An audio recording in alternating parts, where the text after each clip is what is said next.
Well, good morning from West Texas, specifically the town of Van Horn. Not much more than a place between places, a watering hole for old US 90, and now, of course, Interstate 10 that runs nearby this old dusty railroad town. I've seen some better days, but there are still some remnants of the former glory days. Look at the Clark Hotel Museum, it says over there across the street. There's a couple of small businesses on this old strip of highway here, but definitely also, howdy by the way, a bunch of dusty old closed businesses. A few cute little shops for the townsfolk here, and the layers of many decades of old roadside businesses, auto repair places, old motels, old former diners and restaurants, and every so often, something marvelous. Most of the town, pretty quiet.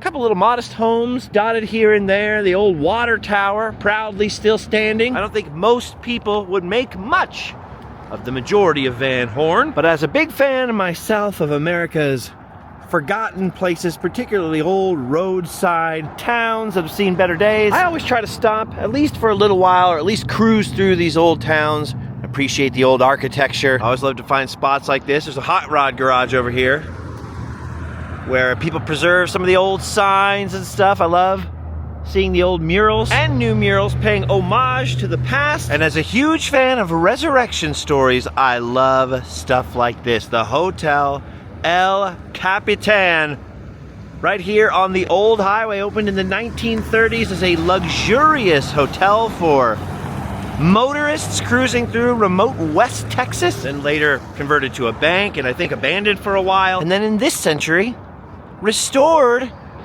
to its former glory. Look at this place now. In 2007, Lana and Joe Duncan purchased the property. You can see right there on the sign, it says established 1930, architect Henry Trost. And look at how beautiful this place is.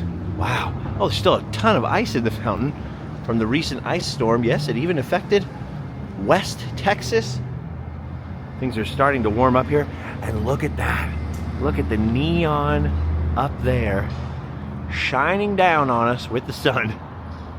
What a beautiful building. Now home to a fancy restaurant. Believe you can stay here. I'll save staying in Van Horn for another time. I'm just passing through this morning, admiring the old highway neon, and taking a gander at some of these old buildings, because West Texas is awfully desolate. Woke up in Fort Stockton and drove miles and miles and miles. Still got 100+ miles to go, during most of which you're just thinking, my, what a desolate place this is. And during such circumstances, it's always good to get out and stretch your legs as often as possible, at least with a back like mine. A lot of these old highway towns can be kind of crusty, but in an hour and a half, and even farther western Texas, there's a promising little town I'd like to see. So I'm gonna get on the road and drive 99 more miles. Well, at least we gain an hour by the clock by passing into the mountain time zone. We're out in long train country now.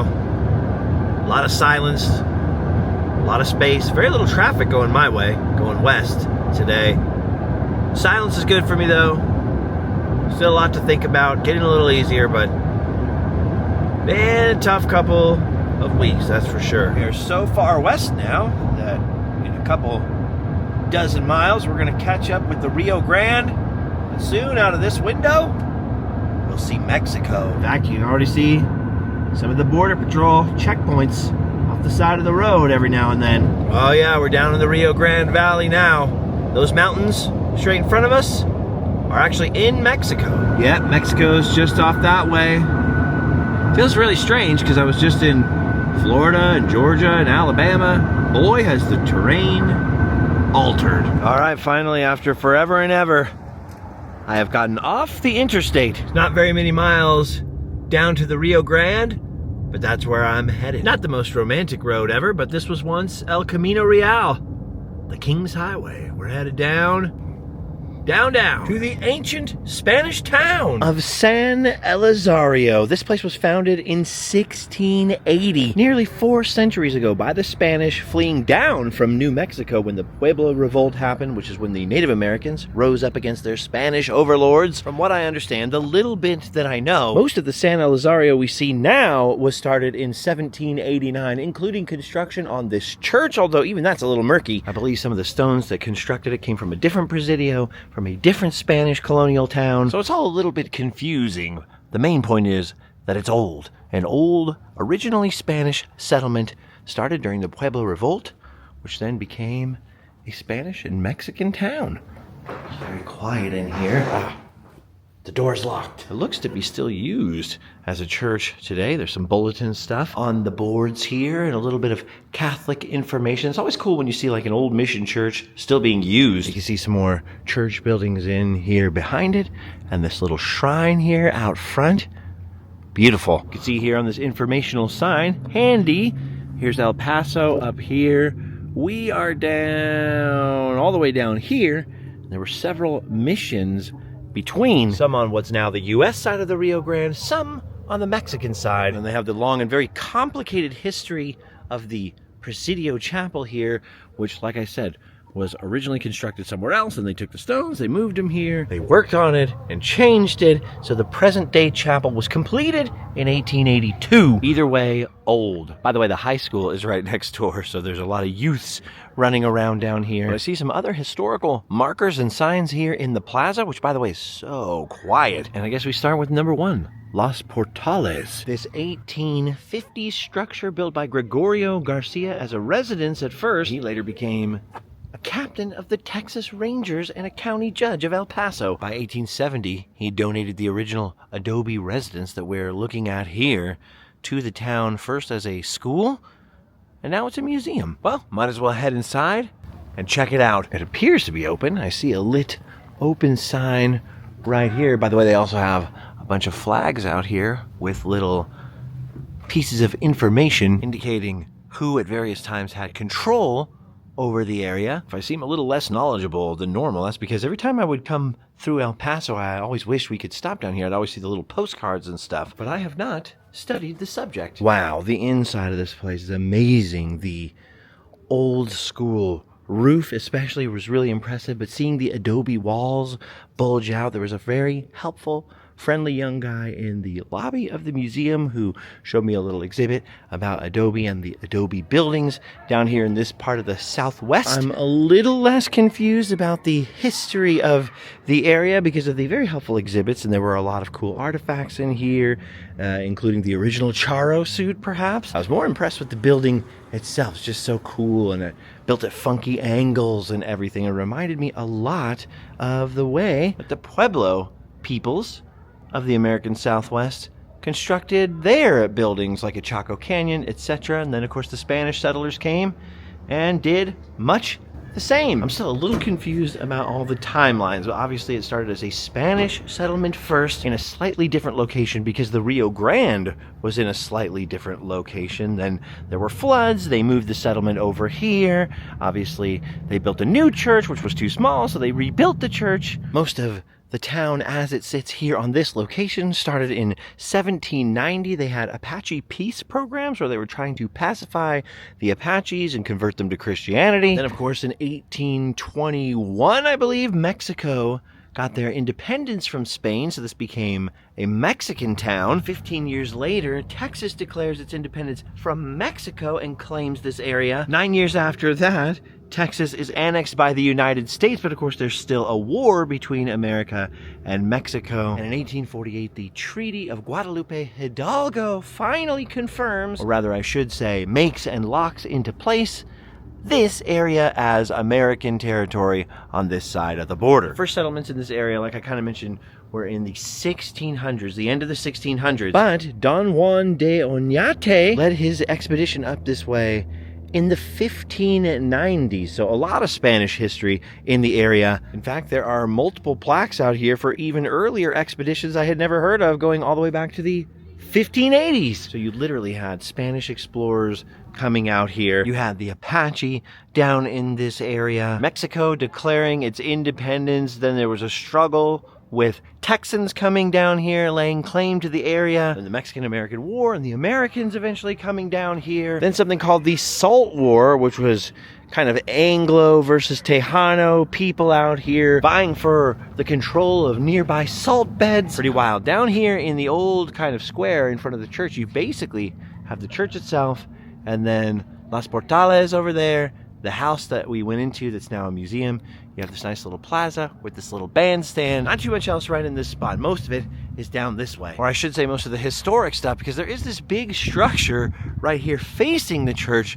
This, I believe, though, was built in the 1970s as sort of a dinner theater. The Adobe Horseshoe Dinner Theater, built in 1971. Hey, same year as Disney World. So you have original 18th century adobe buildings right up against 1970s dinner theater buildings, although I have to say this looks pretty impressive. It looks like something that could be in Santa Fe and could be original, at least from the outside. Anyway, I'm hoping to find more original structures here on Main Street, which has been in continuous use since the 1700s. It often calls itself the oldest main street in America. I think St. Augustine, Florida would have to dispute that claim. However, it's certainly one of the oldest main streets in Texas, and although not very long, there's quite a few buildings on it, so we'll see what's original. I gotta tell you, walking around and even reading the signs here, I'm very confused as to what's what and what's original. There's an old cotton field here, and you can see the old irrigation ditches. Sound of crickets chirping. But there's one building I know for sure is old down here at the foot of Main Street, the old El Paso County Jail, with a statue of Billy the Kid in front of it.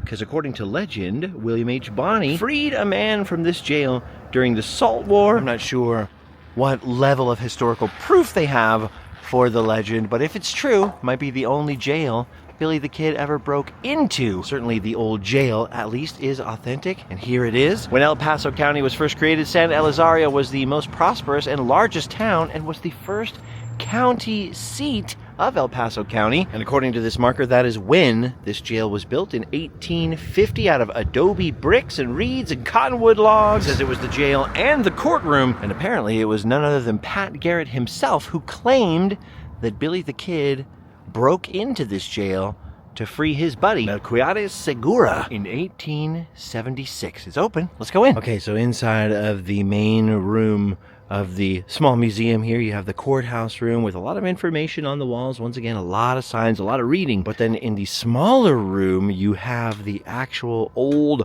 iron jail cells in here, along with a couple of chairs and a table to play cards on if you're the sheriff. There's a weapons rack on the wall, lots of Billy the Kid information, a whole display of wanted posters.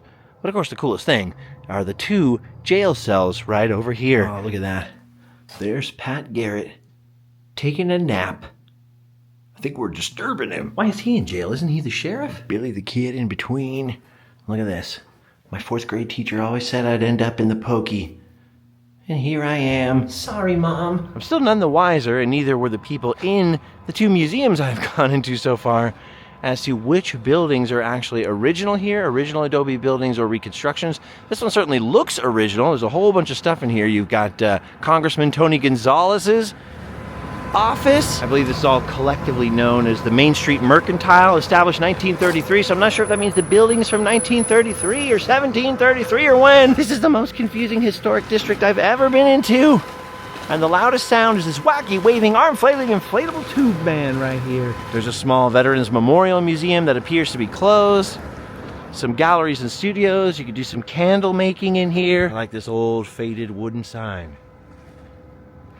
Of course, along with the art studio and gallery, you also have a gift shop. And I love this. You see this in a lot of old Spanish towns in the Southwest.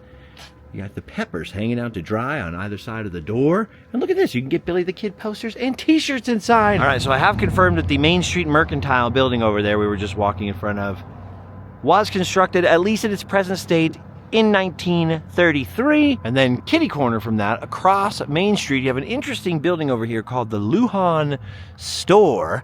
And originally, when they built the first Presidio, so they had soldiers down here and a whole complex and fort surrounding the church, which is off back that way, they built the officers' quarters and some other rooms that still exist within this building. Those were later abandoned. Then in the 1840s, Jesus Lujan bought the property and constructed all of this over the top of it. In the 1870s, part of it was a residence, part of it was a general store. You can definitely tell the building has been modernized even more since the 1870s, so it's very hard to know what's actually historic or when you're looking at an original adobe wall. And even though I'm more confused than when I started my San Elizario journey, at least I'm not staring at miles and miles of empty West Texas wasteland. Coming up Main Street a little more, just a little farther away from the Rio Grande, is another long, low building. And in places like Santa Fe, New Mexico, or really any other old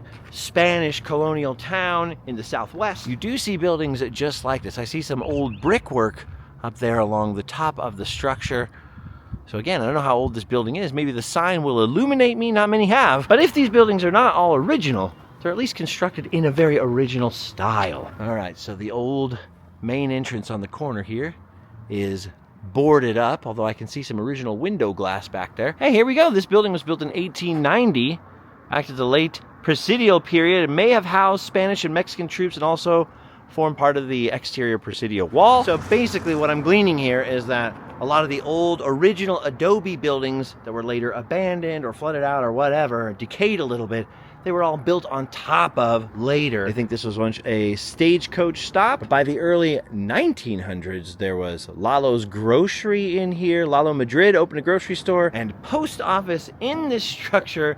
And then right in here behind this board, apparently the bar set from the classic film Lolita, that I'm sure you all watch on a daily basis, is still intact inside of there. So Jeremy Irons was here and Melanie Griffith, and they filmed Lolita in this town. Well, how about that? Apparently this building just across the street to the north was also used in the movie Lolita. According to the sign, it was built in 1863 as the Borrego General Store right here. It's pretty neat. And then later was used as a bar and stuff like that, and that's probably what the writing over the door is from. There are Christmas lights on the building. I don't know how old those are, but the sidewalk is mostly fenced off by gnarly cactus now. You can no longer reach the front door. There are weeds growing between the screen door and the wooden doors here. So no idea if the building is still in use. It's pretty romantic looking, I have to say that. Maybe that's why they use it in Lolita. But if my memory serves from looking at some of the signs in the museums, I think this is where the old grist mill used to be. And so again, there were Spanish colonial buildings made of adobe underneath all this stuff. That's what I've learned so far. It's a very strange thing down here because it's so quiet. I can still hear the wacky waving, arm flailing inflatable tube man that's way down there. And then the silence will suddenly be broken by wild packs of teenagers leaving the high school over here. And there's just one more building, some private property signs on it, and some saran wrap over the door here. The walking tour map just says El Molino. See, none of the maps, just to illustrate why this is so disjointed and confusing, none of them actually tell you what the modern buildings are and when they were built. This just tells you where the old buildings were from the sort of Spanish period. So then you get to those spots and then you don't know if you're looking at the old Spanish building or you're looking at a more modern building built on top of the old Spanish building. Sometimes the signs in front of the buildings tell you, sometimes they don't. So much confusion on my last day in Texas. Like this one just said El Molino, right? Or whatever. So now there's a big giraffe painted on the side of it. So now I'm going to the front of it to see what the wooden sign says, see if I can shed any light on what this building was built on top of. All right, there's a little bit of ghost writing up there. I cannot read that, but the sign out here does say the building has served the community since the 1870s.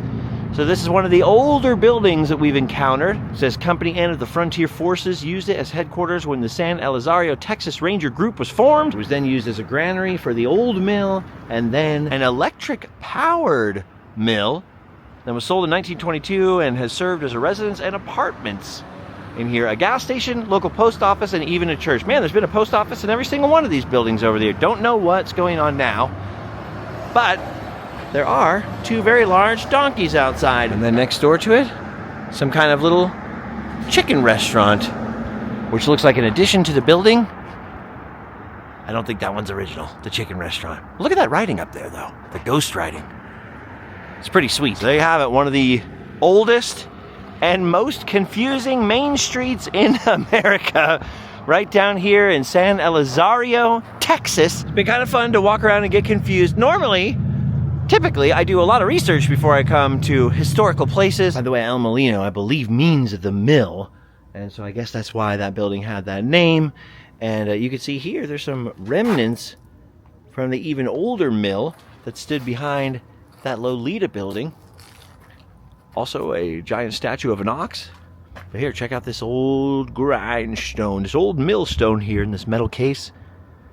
Maybe this came from El Molino. I should have known the whole El Molino meaning in the first place, but I can't even remember my Spanish. My wits are so scattered. I did, however, suddenly remember my Charlemagne. Anyway, what I was gonna say is normally I would do a bunch of research, but when coming to a town so historic, so old, going all the way back to the Spanish colonial period with a mission church and everything like that, I just figured we could wing it and the signs would explain. Not that there aren't a lot of signs. In fact, San Elizario almost suffers from having too many signs. There's so much information, I'm confused as to what information applies to the present, what information applies to the Spanish.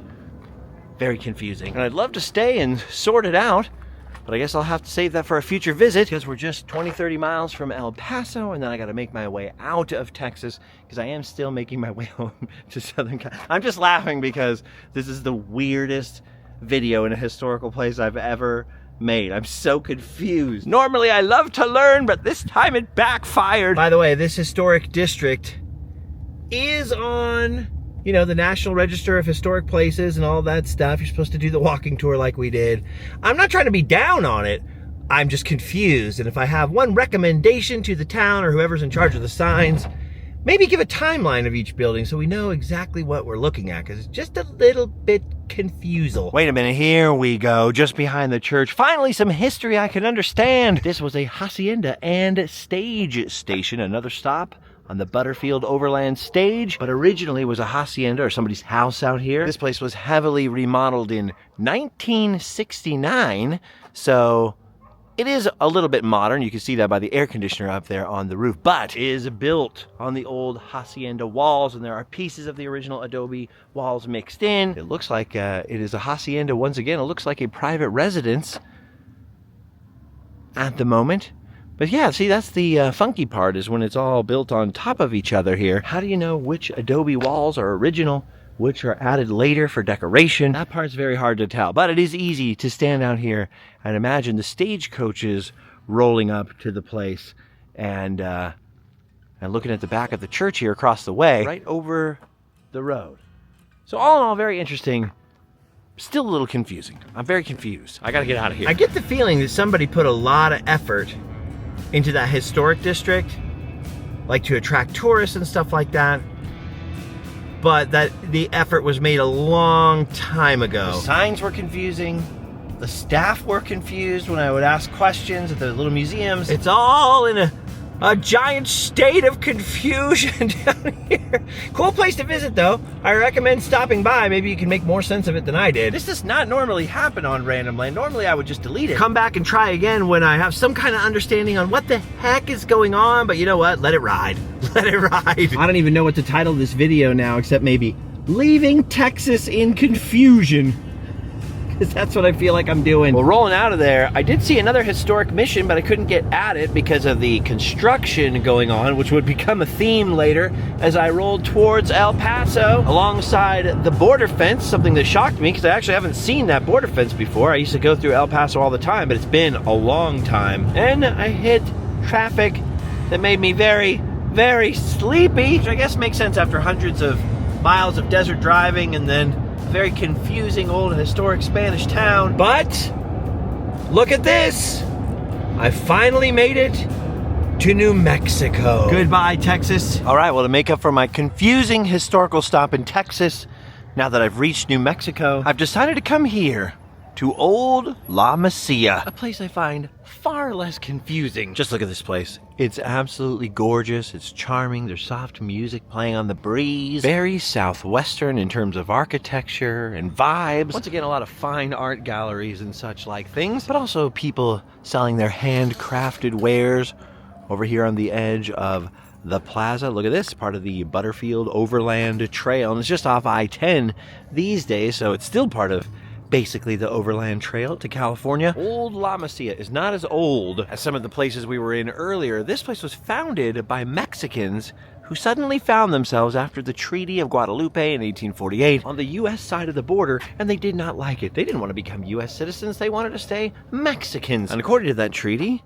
as explained on this very helpful and not confusing sign, some Mexican families who had ended up in the United States moved here and established themselves a brand new, very Mexican town. Until, of course, in the early 1850s, after the Gadsden Purchase, the United States purchased this land, and once again, the poor people of Mesilla found themselves on the wrong side of the border. Now it's kind of just a neighborhood of Las Cruces. Like if you type in Mesilla, the map isn't going to take you here, but it's preserved with this perfect little Mexican-American, uniquely New Mexican southwestern town. And I was here just a few years ago filming a much better, much more coherent video, because Mesilla is where Billy the Kid was tried and sentenced to hang. In fact, that trial took place just across the plaza, I believe. In this building right here on the corner. This building was the old territorial courthouse. They brought him down here from Lincoln County to try him for killing William Brady during the Lincoln County War. And yes, it is now the Billy the Kid gift shop. Hey, isn't that the lady from Dr. Sleep? Last time I was here, I was on my way up to Lincoln County to see where Billy the Kid was later taken back, and he was going to be hanged, and of course he had his big jailbreak and killed some more folks. Kind of crazy, unlike the last town we were in, where there was a legend of Billy the Kid breaking into a jail to spring his buddy from captivity, which as far as I could tell has no historical proof, and I couldn't look it up there. By the way, it was even more confusing in that town because there was no cell phone service. Anyway, unlike that legend, this is historical fact. Billy the Kid was in this building on trial, literally, for his life. Dude, you know he was not happy to be in here, shackled, sentenced to hang, and now you can buy ice cream in here. Dude, now you hear country music, and you see souvenirs everywhere, all kinds of southwestern souvenirs and jewelry, some nice, some kind of hokey. Look at this, you can get the Billy the Kid cookbook right there, or chew on some Billy the Kid gumballs. Use the Billy the Kid ATM. Get a Billy the Kid pressed penny. Dig at the Billy the Kid mine. Check out Billy's character machine. Some more pressed pennies here. Or maybe get a sick t-shirt, or buy a book about the trial of Billy the Kid. It's a whole lot of fun in there, but like I say, you know Billy the Kid wasn't having any fun when he was actually here. The irony of a place where this young man was sentenced to death, and he did eventually meet his fate, although not by hanging, being a fun shop to get some ice cream and pressed pennies in now. I wonder what he would have thought. Look at how beautiful all the little streets are down here in the old plaza. You can get candy. A lot of places selling salsas and hot sauces, which I know for you Spanish speakers amounts to pretty much the same thing. Salsa just basically meaning sauce, as far as I understand. Some art galleries down here. Some very nice restaurants, from what I understand. And look at this. The historic Fountain Theater. I thought that poster in there said Hamlet, but it's showing a film called Hamnet. I don't know what it's about, so maybe I shouldn't make this joke, but makes me think of a pig caught in a net. Hamnet! Or like a remake of Dragnet starring pigs, you know? Hamnet! Cool ticket booth, though. Very cool little spot. This was apparently at one time, temporarily, the territorial capital of New Mexico and Arizona territories, at least according to one sign that I read. Some of those territorial capitals moved around so much, it's hard to keep track. But look at this, you can see the bowed original adobe walls. I don't remember bars being on these windows. And some other original buildings with adobe walls in the back, but brick facades up front to look fancy and high-toned back then. Dude, for a Friday afternoon, coming on into evening, it is very chill down here. Then again, it's literally been very chill all across the south and southwest because of the ice storms. And as I've discovered, at least temporarily, a lot of the tourism down here has dried up. Look at this building right now that has the El Patio Cantina inside of it, which is open, by the way. This building's been around since the 1850s. It Housed the Overland Mail, the Mesilla Times, Sam Bean's Saloon, a blacksmith's forge, the Albert Fountain Mercantile, the U.S. Post Office, and since 1934, the Cantina, which has been continuously operated by direct descendants of the legendary Colonel Albert Jennings Fountain, a legendary Western lawman. Now, I gotta tell you, earlier, I was getting all confused after driving all those miles through the desert and everything. I was getting awful sleepy. Ooh! Listen to those church bells. Well, I might. That was a lot of driving and then a lot of confusion in that little town. Probably it would have been better to just stop filming and just keep driving. I still have to drive at least another hour past here tonight and then another 2.5 hours tomorrow morning before I ever reach anything that I'm planning on filming or stopping and looking at. Whether you're going east from Southern California to Texas or west from Texas out to Southern California, the I-10 corridor has got some of the longest, most boring, even for me, stretches of any interstate in the country. It's a long haul, and for various reasons I gotta get home soon. When I left California and got to Florida to bury my friend Adam and all that stuff, I knew I was going to need to drive home. I knew I was going to need to clear my head. I knew I was going to need some long drives, but I also knew that if I went straight home, I would just have a total breakdown, probably go insane, get super depressed, and not do anything. And so in addition to everything else, this was a way of forcing myself to go back to work, to do something sort of normal by driving across the country, not wanting to miss out on an opportunity to film things, to stop at things, to explore, to have some adventures. And I promised myself if I had any really bad days, I would just put the camera down and just drive and just think. And I gotta be honest with you, off camera today, I've been struggling a little bit. Long stretches of silence are good for working out your thoughts, your feelings about things, processing, trying to wrap my head around the new reality, as it were. And it's also kind of bad, because if you do get in a little bit of a funk, you're just trapped with yourself. There are many stages of grief, right? You hear about them all: anger, bargaining, denial, acceptance. They don't go in order, though, so you can be at acceptance one day and then at anger and denial the next day. A lot of it's just felt surreal, like it's just not real at all, or like I've been sucked into some alternate timeline that I'm not supposed to be in, some other dimension. You start thinking about things you regret. You start feeling guilty for things that aren't even logical.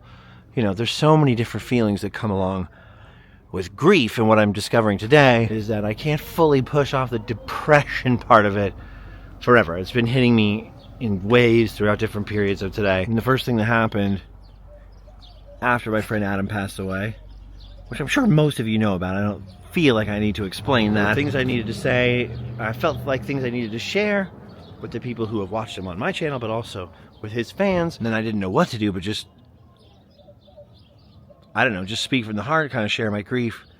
But then between that and the next video where I popped up in celebration, I've got to be honest with you, I wanted to just throw this camera in a lake. I wanted to quit and just give up. This channel wouldn't exist without Adam. I was doing YouTube stuff since YouTube started. I've been doing creative stuff and filmmaking. I've been doing the traveling. I've been really into history. I've done all kinds of websites and filming locations and all the things, and been a Disney fan.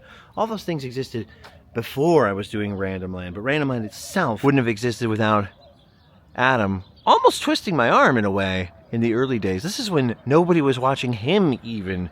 And it always just felt like we were in it together because he wanted me to do it.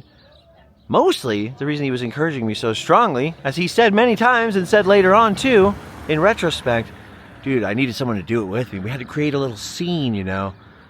And so I felt in a weird way, even though we had our own things that are totally distinct and separate from each other and in our own separate lives, it still always felt like very much like a partnership in a way. It's so hard to explain. But it felt like we were both in it together. He would call me, I'd call him. Like this morning, when I woke up, I'm in freaking Fort Stockton. I picked up my phone to text him like, dude, Fort Stockton, because we would always do that. If you're in one of those places that's got notoriously few things to film on one of those long haul drives, you know, we text each other about that stuff. Both started doing this before you could make any money doing it. Certainly nobody was filming theme parks and thinking they were going to make money or get famous or anything like that. We started doing this together when the love of doing it was all there was, which is very much something that I've tried to keep as my main motivation still the entire time. You know, because I never made Adam's kind of money. I never owned a house or anything like that. I've thought this through many times. I know I ultimately don't feel this way. I know that I'll get passive, but there's a real thing that hits me I'm just like, do I even want to do this anymore without him? Like, sure, lots of people do this now, right? There's lots of people to talk to about your experiences behind the scenes, or people who understand what you're going through. But it's like, that was my buddy that I started with, right? Imagine 2 founding members of a band or something. It's like, when one dies, do you want to keep going? Do you not? You have to ask yourself these kind of questions, and they're very depressing. And I know they seem stupid, and obviously I'm not going anywhere. I mean, what else would I do? Dude, if I could be a doctor, a nurse, a scientist, something good in this world that was useful, I would be doing it. I landed with this job because it's kind of all I could do. It's kind of the best thing I'm capable of doing. So don't get me wrong. I know I'm going to be sticking around. No need to leave a comment saying, don't quit. I'm not actually thinking of quitting. What I'm trying to describe is just the mental process that I'm going through. When these like waves of just depression and like almost like not a despair. I don't know. It's one of those things. It's one of those things that was between him and I, there was an understanding, right? Like, I jump, you jump. We're in this together, that kind of thing, right? We always had each other to fall back on when people didn't understand something or whatever. It's like a weird, intangible partnership that's impossible to explain to anyone else. That's why it's like such a devastating loss on another level, so many levels. So earlier, after the confusion, that test, like, I'll just delete it. I'll just delete the footage. We'll start over in New Mexico tomorrow morning. I'll just get some sleep. And I thought, no, I'm gonna push myself. I'm gonna keep going. So now, here we are in Mesilla at the Galleria on the plaza. And look at these sick skull t-shirts right there and bedazzled hats. Some of these stores don't like cameras. I don't know about this one specifically, but a lot of tourist shops don't like cameras because sometimes other tourist shops will come in there with an iPhone or whatever and record the t-shirts and then copy them. That's one reason a lot of gift shops don't like cameras. Another reason they don't like cameras, a lot of people will go in and try on hats and stuff and film themselves in it and then never buy anything. Most places, though, are getting super cool about it, but every once in a while you have that lingering old school feeling. Same thing with museums. There's a lot of museums that think, oh, if I let you film in this museum, then no one's going to come here. They'll just look it up online. When in reality, the Smithsonian and many other places have done studies that prove that actually the more you see of something, the more you want to go to it IRL. Dude, there's so many cool little gift shops here. I'm running low on funds and petty cash, though. I'm trying to avoid going in them. I have to go into that Galleria and look around, though, just like I did with the Billy the Kid gift shop. I had to stop myself from buying a book about the trial of Billy the Kid.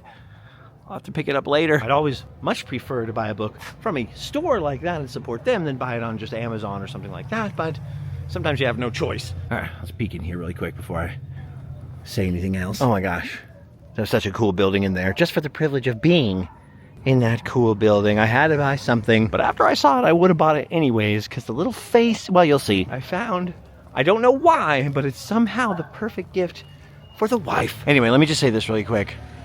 I have no disrespect in my heart, my brain, or otherwise for the people who come to YouTube and go, cool, I can do this as like some kind of corporate-y thing or a money-making venture. Do you know what I'm talking about? Like people who look at it and go, ooh, people are making money doing this? I could try that. And obviously I have no problem with people making their living doing it either. But for me, it's always been an art thing first. Like it's always been, passion has to be first.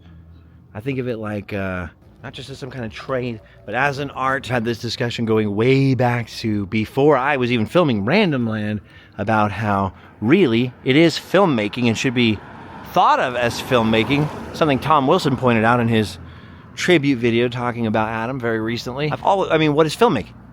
It's art, right? So just like I was in a band making music from my heart that mostly nobody liked. Started making YouTube videos about things I was interested that I, at the time I thought mostly nobody liked. And then to meet so many kindred spirits online, I never thought I'd be able to say the words thousands of kindred spirits who seem to enjoy the same things, or at least be entertained by me enjoying those things, to make all your new best friends and literally meet the love of your life that way. And then for that to become, your full-time occupation and pursuit is like the blessing of all blessings. I mean, the coolest thing of a lifetime. So you can understand why logically, I know I'm not going to give up. I love doing this, or I wouldn't have been doing it in the first place. But I'm very, very, very shaken up.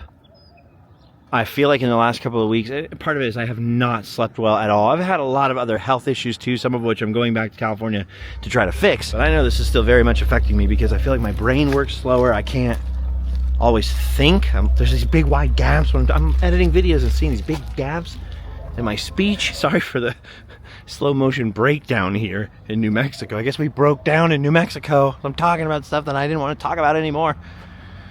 But I can tell I'm hit harder than I think. Every couple of days I have a couple of good days in a row and I'm like, yes, I'm fine. I'm healed. I'm so manly. I can push it down. I can control my thoughts and feelings. And then it hits me like, no, this has hit you much harder than you think, and it's going to be a long time until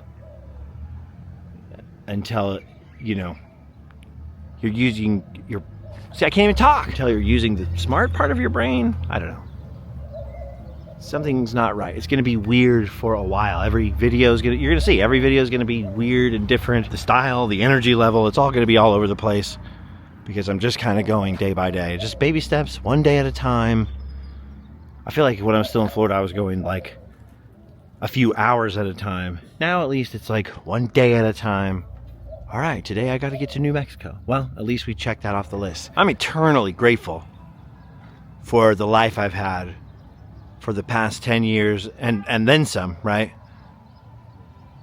Super grateful. I can't even tell you. This is just like such a weird, hard hit. Like your ally, your kind of safe person, I don't know. Your comrade in arms kind of thing. Was the guy that was there with you in the trenches, metaphorically speaking, is gone. It's just all going to be different, and it's just hard to process that. Dude, I have to process it on many levels. Like, I've been processing the level of like, oh man, like one of my best friends is gone. One of the few people I trust to give me advice that I actually listen to is gone. Each kind of layer of it, you process differently, you feel totally differently about, and I don't know, it's just striking me today, like, gosh, you know, the person that understood all this with me is gone. I don't know. I'm sorry today's adventure was confusing, and maybe this part of it has been boring. Just doubtless there are people who are like, I am not interested, shut up. But I've always tried to shoot from the hip and be as transparent as I can when it involves me and not other people. And that's just what I happen to be going through. So anyway, leaving Texas in confusion and breaking down in New Mexico. Hey, there you go. There's a title for the video. There's a lot to think about. So one more hour to go until I get to my hotel, but I'm going to leave you guys down here because it's a lot nicer, a lot sweeter, and more peaceful than the Super 8 or Motel 6 I'm going to end up in tonight. I'll leave you down here in old Mesilla, and I'll play you out with some scenes from the hundreds of miles of desert I drove through this morning. My apologies for the slice of weirdness that I shared with you today. But my eternal thanks for sticking around, especially if you stuck around and you're part of the all the way to the very end club. And for checking out all the links and doing all the other stuff. I just really appreciate all you guys. I really appreciate it when you watch these videos, and you watch all of them, and you watch them all the way through. That in itself is like such a treasure that I'm so grateful for. Those of you who even watch the weird ones like this, I salute you, I thank you, and I'll see you next time. You've done your duty. It's time for us all to go home and sleep well.